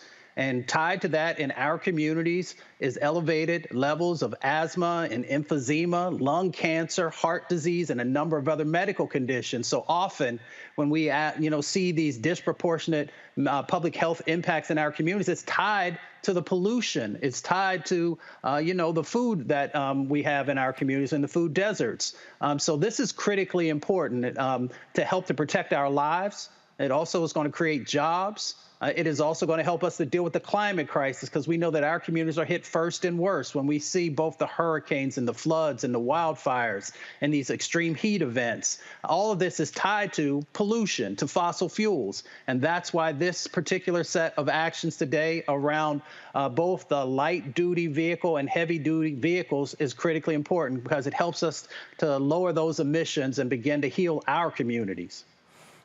So when we talk about, obviously, impact is one thing, but speak to what is required to really get the public, get African Americans to be far more engaged on this, to where it then becomes one of the issues, one of the many issues, of course, that are on the Black agenda.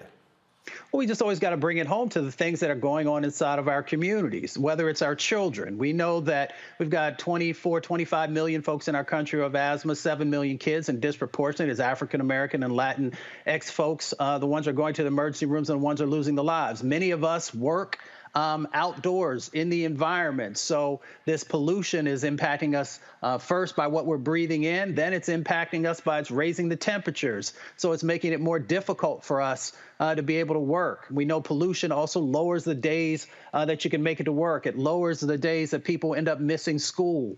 So we know that education is important in our community, so we need to make sure that our kids have the opportunity to learn. We know that this pollution also, when you talk about Black maternal health, we see all these impacts that are happening to Black babies as they're being formed and as once they're here on developmental types of things.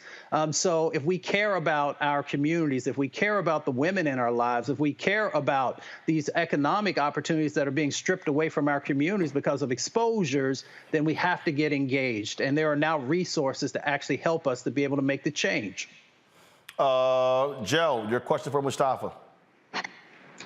What is it? I mean, sometimes I get a little bit optimistic because it seems like even though Republicans will tend to be wrong on how to deal with this, there's less denial about the existence of global warming, as people called it, or environmental problems. First of all, please feel free to enlighten me if that's really not the case. But based on that, what do we do proceeding forward to let brothers and sisters know that are just dealing with their day-to-day lives, how important these environmental issues are and affect them where they are? Because so often geographically, we have the worst air because we have businesses that emit, incredible amount of dirty stuff, refuse, garbage, etc. And we're just driving by it and back and forth every day and not really making the connection that other communities aren't dealing with this the way that we are, including the relative health effects. Mustafa, go ahead.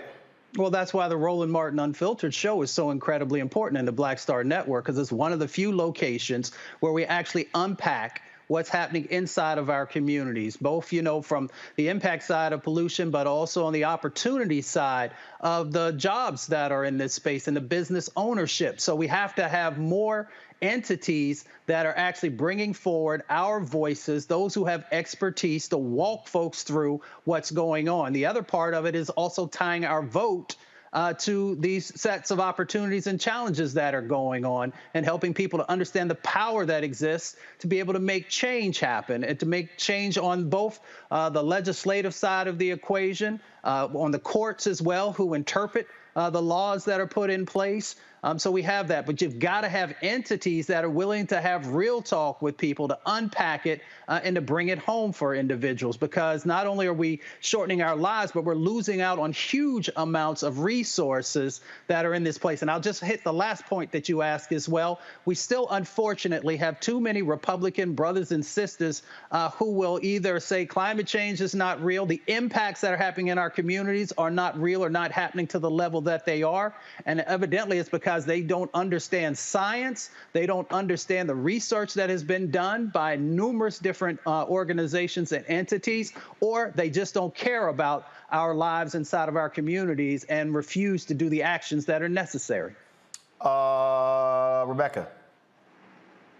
Let's talk economics. Going green could be expensive, especially for our communities. So how can we take, so can you walk us through how going green could be more affordable? Like if we're looking at vehicles that are now like electronic vehicles instead of the traditional fuel-based vehicles. Some of those are entering in the market at $60,000. So how do we make going green affordable for our communities? Yeah, no, that's an excellent question, and it's real for so many of our communities. So first of all, the actions that happen today will bring $2 trillion worth of economic benefits back into our economy and into our communities. But let's bring it a little bit closer home because we're talking about electric vehicles, whether cars or trucks.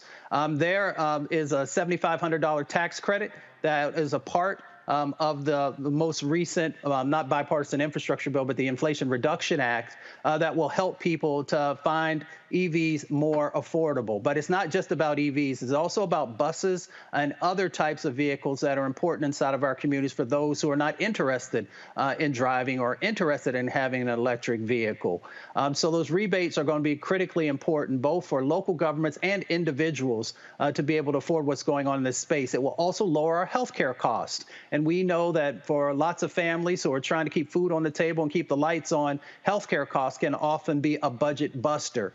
So these sets of actions will also help to lower healthcare costs in our community, since we are the ones that are overburdened, both with the highway system, which is a part of the policies, the redlining and restrictive covenants and zoning.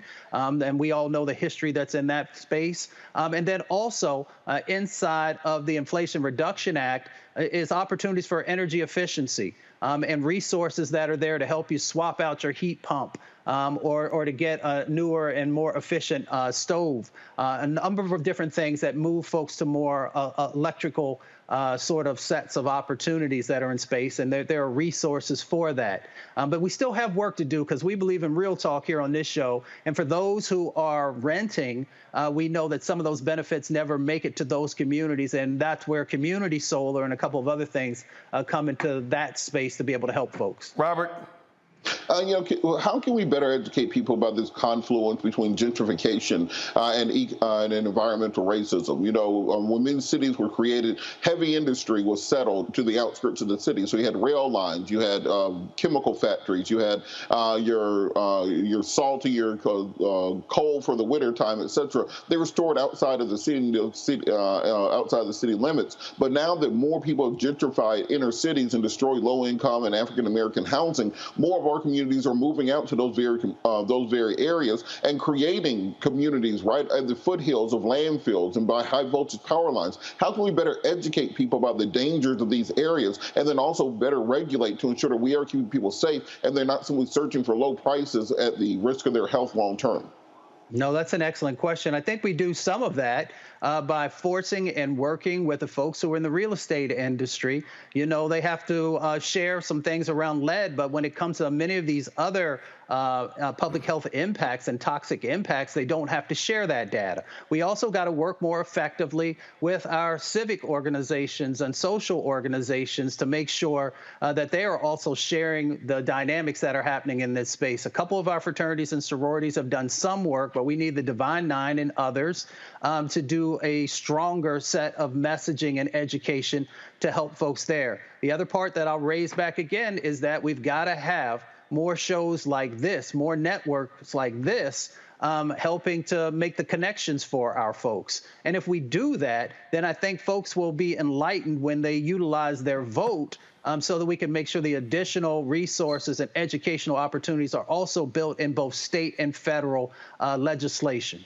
Oh, absolutely. And so, look, this is definitely an issue for us. And so, we're going to keep, focusing on this. And so we appreciate you being on the show, because it does impact. Look, I grew up right next to the Ship Channel in Houston and Clinton Park. And look, those chemicals, I smelled them every single day coming out of those plants in the Ship Channel. And trust me, it was never a good day when that certain funk hit you. You knew what was going down. Mustafa, I appreciate it. Thanks a lot.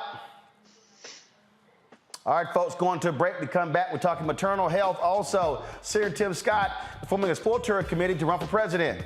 It's like a tree falling in the forest. You're watching Roland Martin Unfiltered on the Black Star Network. We feel the hidden impacts of climate change that land harder in Black, brown, and Native communities. Not many people talk about it because they clearly don't know our lives. But with President Biden's landmark infrastructure and climate plans, our issues are finally seen. Removing lead pipes means we know our water is safe. Cutting carbon pollution helps our kids breathe easier. 1.5 million new jobs means stable work in communities. The impact we need. Right now. I lost my daughter. I didn't know where she was.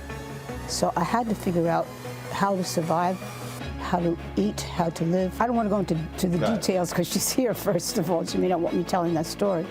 But possession of her, the family broke down, fell apart. I was homeless.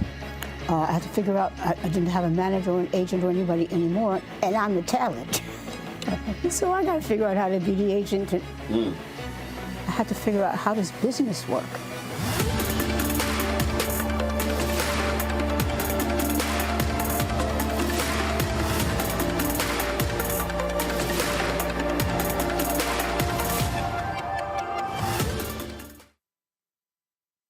Hey, I'm Deion Cole from Blackish. Hey, I'm Arnez J.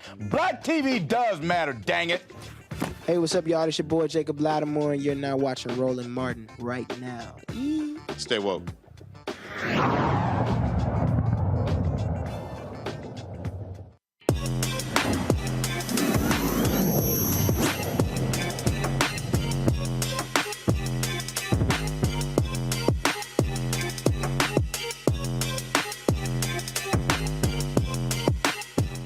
All right, folks, this week is Black Maternal Health Week, and black women dying at 3 times the faster rate than white women when it comes to childbirth led to my next guest launching an app. And it's called Earth, I-R-T-H.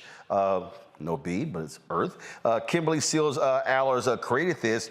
It's made specifically for black and brown birthing people to find the best options for their care. Kimberly joins us now from Queens, New York. Kimberly, thanks a bunch. What is your background when it comes to maternal health? Well, my background, in addition to being a mother, I come to this work really as a journalist by trade. In your field, Roland, working as a former senior editor at Essence Magazine, a writer at Fortune. But what I have a passion for storytelling and my own story in my own birth, where I did all the research. I was looking for the best hospital to go to.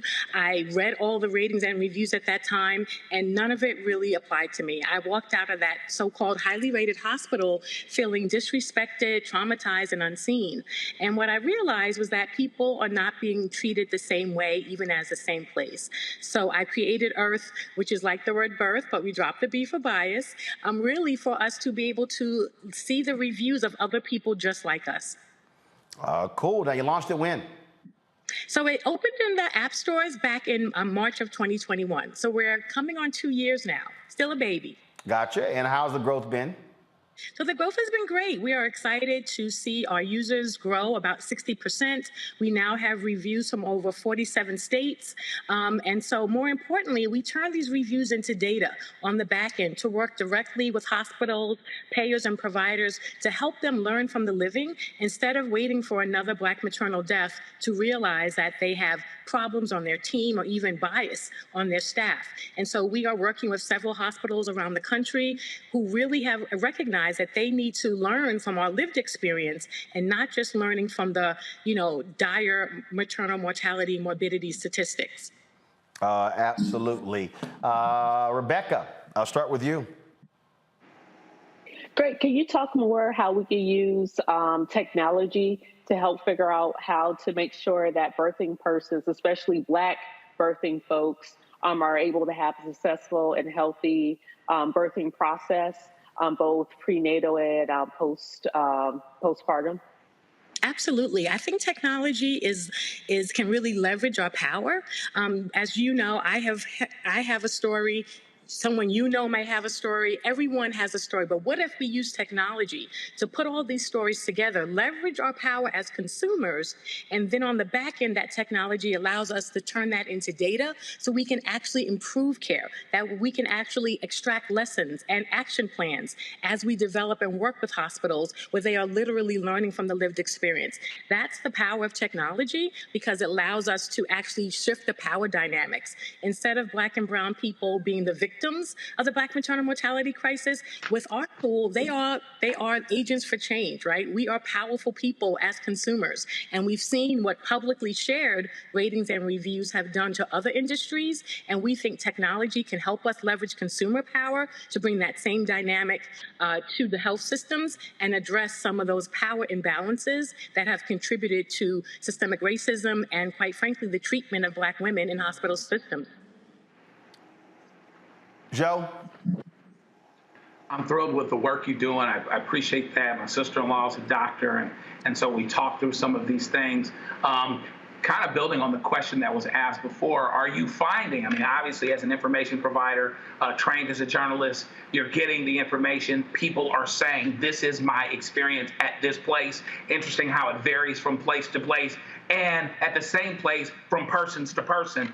But how has it been when you presented information and used this opportunity to kind of become an advocate to these medical centers and these medical providers and these companies? Are they responsive, and are they responsive because they want to be or because they have to be? Great question. So I take a lot of no's in my work reaching out to hospitals because our reviews are transparent and our data belongs to the community. And so quite frankly, a lot of hospitals do not like IRF because we are transparent. We think that this information belongs to the community. However, I will say this. They are being forced to acknowledge that Black and brown folks are not responding to HCAHPS. They're not responding to other hospital-administered surveys because of this earned distrust that has existed. So many of them come to us because they simply don't have the patient experience data. They only have clinical outcomes. Yes, they can know that they haven't killed us or nearly killed us in the past 5 years, but how many of those people had a 5-star experience? How many people had a 3-star experience? They simply don't have the data. So it works both ways. We have those that are reluctant, but we often have reviews on them without them, which is also something they are not used to. They have had a chokehold on data. They have had a chokehold on our communities, and we are using technology to break free of that and to say, we can inform and protect each other by sharing publicly where we're getting good care. The hospitals now have to pay attention. So often when they give me a no and then I show them how many reviews we already have on them and what those reviews are telling, then we invite them into an opportunity to improve that with our improvement plan and program. And then often that changes the tune. And so we're excited about all of our hospital partners, regardless of how they came into our program. Right. Robert. I absolutely love what you're doing. Could you talk a little bit about, just in stark terms, the childbirth crisis in Black America? I don't think a lot of people understand just how stark the numbers are when it comes to both maternal mortality, but also complications with regard to childbirth, extended hospital stays, complications for the child, medical malpractice when it comes to childbirth. Can you talk just a little bit about that, just so people understand just how intransigent this issue is currently? Yeah, so we know that Black women in this country are 3 to 4 times more likely to die during pregnancy or after childbirth. We know in many places, in New York City where I live, the Black maternal mortality rate has been as high as 12 times that of white women. It is currently 9 times that of white women. And so across this country and many places where there are deep pockets of people who look like me, we see that Black mothers are dying at disproportionate rates. We are also more likely to have a low birth weight baby and a preterm birth. All of this is regardless of income or education. And I think it's important to note that for white women, education and income are protective factors. Their birth outcomes improve with class and education. However, for Black women, these are not protective factors. In fact, the recent study that was based on California data showed that the wealthiest Black moms were still at a higher risk than the poorest white moms of dying during or after childbirth. So when we're talking about these disparities, it's important to note 2 things. A disparity means that they're getting it right for some, but not getting it right for all. And then when you look at who happens to be the ones they're not getting it right for, it falls directly on Black women's backs. And so when we look at these disparities, we know that we have power as Black women. I was a senior editor at Essence. I'm very much aware of the power that we hold in the world and as consumers. And I think it's important for us to wield that power to address these statistics and to let health systems know that we are watching and we are holding them accountable for our care. All right, then. Again, how can folks access your platform? Yeah, so please go to the Google Play or Apple App Store, wherever you get your apps, and download Earth. Please search. If you are pregnant and you would like to know what other Black and brown folks say, then please search in the app, put in your zip code. You can search by hospital name, but also leave a review. We accept reviews of your prenatal appointments, your birthing experience, your postpartum appointment, and your pediatric visits for baby up to baby's first birthday. We have the power to use our stories to hold these systems accountable and push for change. All right, Kimberly, we appreciate it. Thanks a lot. Thank you. All right, folks, gotta go to a break. We come back, more news right here on Roland Martin Unfiltered on the Black Star Network. When you talk about blackness and what happens in Black culture, we're about covering these things that matter to us, speaking to our issues and concerns. This is a genuine people-powered movement. There's a lot of stuff that we're not getting. You get it, and you spread the word. We wish to plead our own cause too long have others spoken for us. We cannot tell our own story if we can't pay for it. This is about covering us. Invest in black-owned media. Your dollars matter. We don't have to keep asking them to cover our stuff. So please support us in what we do, folks. We want to hit 2,000 people, $50 this month, raise $100,000. We're behind 100,000, so we want to hit that. Y'all money makes this possible. Checks and money orders go to P.O. Box 57196, Washington, D.C. 20037-0196. The Cash App is $RM Unfiltered. PayPal is R Martin Unfiltered. Venmo is RM Unfiltered. Zelle is Roland@RolandSMartin.com. On a next, A Balanced Life with me, Dr. Jackie. It's spring, hallelujah. But hold on, it's not all fun and games.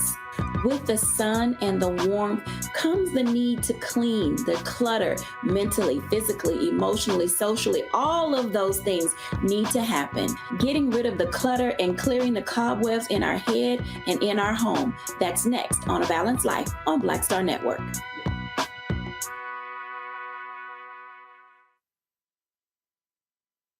Hey, what's up, everybody? It's Godfrey, the funniest dude on the planet. Hi, I'm Israel Houghton. Apparently, the other message I did was not fun enough. So this is fun. You are watching Roland Martin, my man, Unfiltered.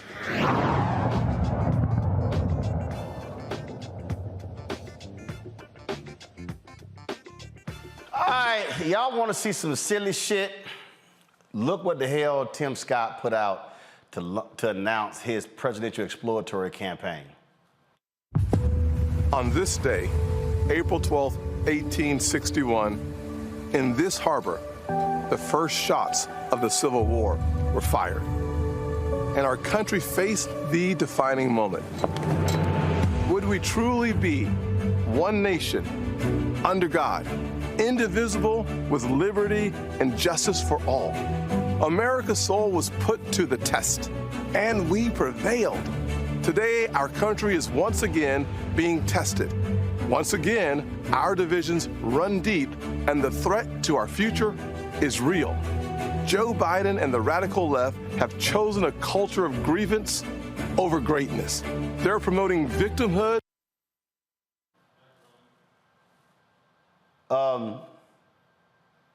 Did a black man literally begin roll that shit back. Go to the beginning. Is it queued up? Hit play. On this day, April 12, 1861, in this harbor, the first shots of the Civil War were fired, and our country faced the defining moment. Would we truly be one nation, under God, indivisible, with liberty and justice for all? America's soul was put to the test, and we prevailed. Today, our country is once again being tested. Once again, our divisions run deep, and the threat to our future is real. Joe Biden and the radical left have chosen a culture of grievance over greatness. At that point, we were going to see some January 6th video. Okay, go ahead, play. Victimhood instead of personal responsibility, and they're indoctrinating our children to believe we live in an evil country. And all too often, when they get called out for their failures, they weaponize race to divide us. Praise. To hold. Just in case y'all don't know, his ass is from South Carolina. Do y'all know who first seceded from the Union in the Civil War? South Carolina. Hit play. On to their power. When I fought back against their liberal agenda, they called me a prop, a token, because I disrupt their narrative. I threaten their control. They know the truth of my life disproves their lies. Freeze. First of all, you ain't the only black Republican that ever existed. In fact, if there's actually a model for a black Republican, Tim, you ain't him. His name is Senator Ed Brooke. See, yesterday, Tim, we celebrated the 55th anniversary of the Fair Housing Act, Do you know who's the co-author of that? It was two people, Walter Mondale from Minnesota and Ed Brooke. You the one who stopped the George Floyd Justice Act from moving forward. Go ahead, hit play. See, I was raised by a single mother in poverty. The spoons in our apartment were plastic, not silver, but we had faith. We put in the work, and we had an unwavering belief that we too could live the American dream. I know America is a land of opportunity, not a land of oppression. I know it because I've lived it. That's why it pains my soul to see the Biden liberals attacking every rung of the ladder that helped me climb. Really? But you ain't said a damn thing about Moms for Liberty taking over school boards in South Carolina and firing black superintendents. Press play. If the radical left gets their way, millions more families will be trapped in failing schools, crime-ridden neighborhoods, and crushing inflation. Do y'all know how much money South Carolina gets from the federal government? They get more money than they actually send. So South Carolina is actually a welfare state. Just in case Tim left that out of his ad. Hit play. On my watch. This is personal to me. I will never back down in defense of the conservative values that make America exceptional. And that's why I'm announcing my exploratory committee for President of the United States.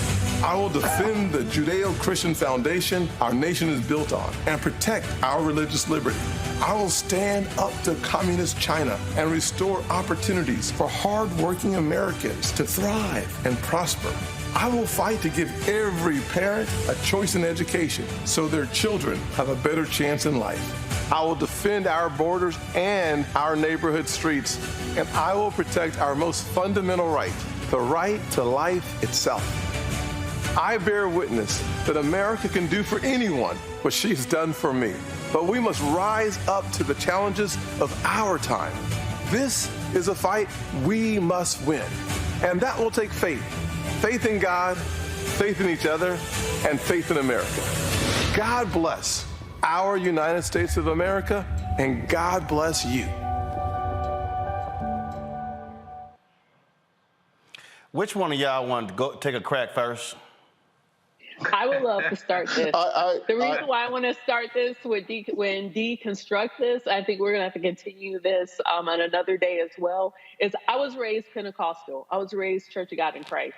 And what we're seeing here is a rise of black evangelicals. And I use black a little loose here because this is someone who identifies black conservative evangelicals, because there are black evangelicals who absolutely disagree with everything he just said.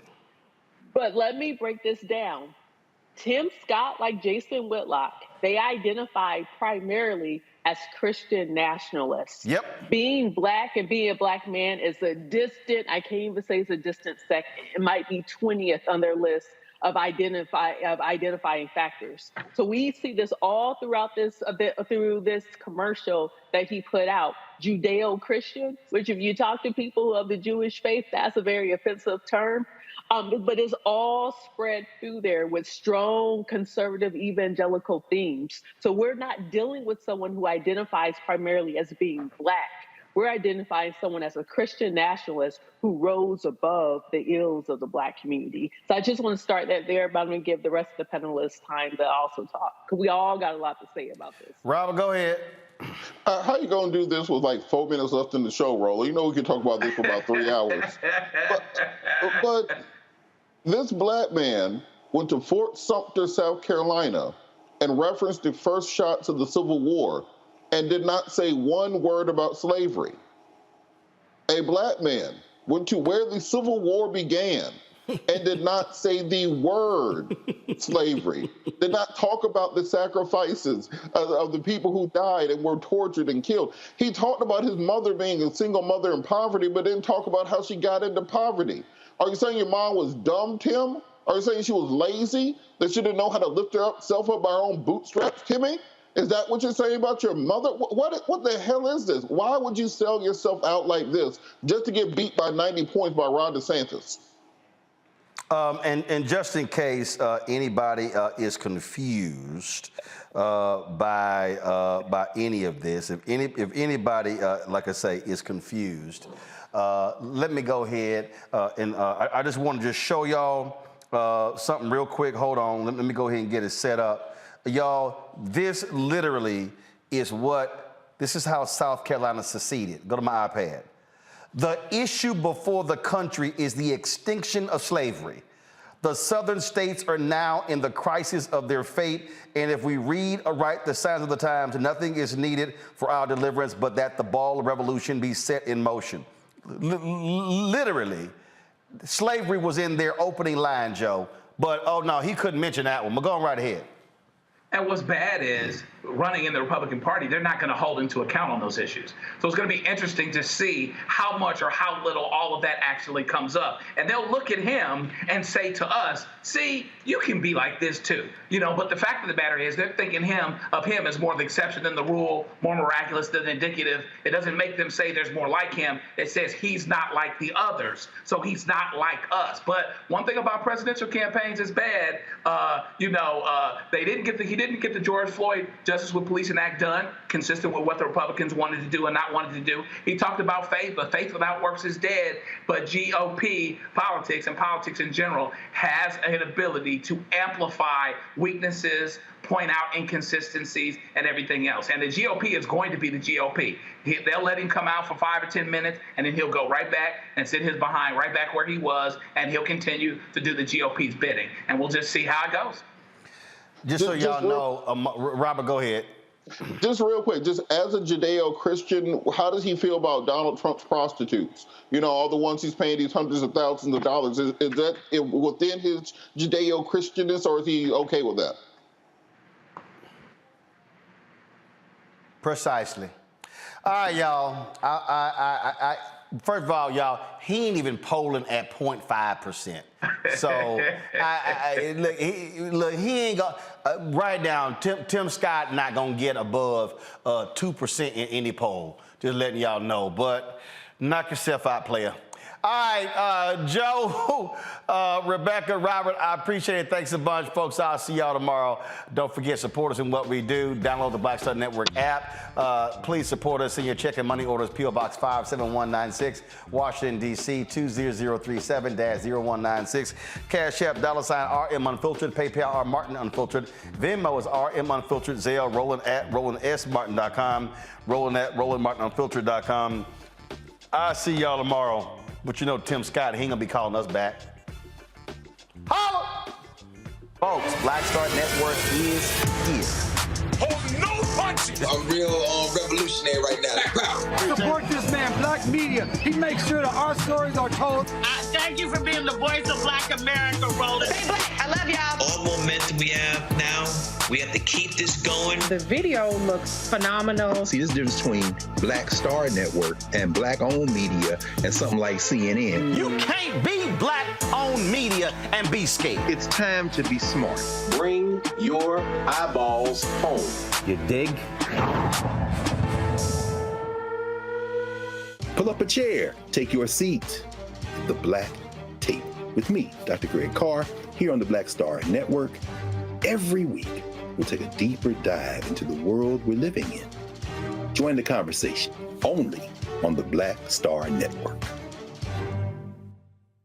Hi, I'm Dr. Jackie Hood Martin, and I have a question for you. Ever feel as if your life is teetering and the weight and pressure of the world is consistently on your shoulders? Well, let me tell you, living a balanced life isn't easy. Join me each Tuesday on Black Star Network for A Balanced Life with Dr. Jackie. We're all impacted by the culture, whether we know it or not. From politics to music and entertainment, it's a huge part of our lives, and we're going to talk about it every day right here on The Culture with me, Faraji Muhammad, only on the Black Star Network. I'm Deborah Owens, America's Wealth Coach, and my new show, Get Wealthy, focuses on the things that your financial advisor and bank isn't telling you, but you absolutely need to know. So watch Get Wealthy on the Black Star Network.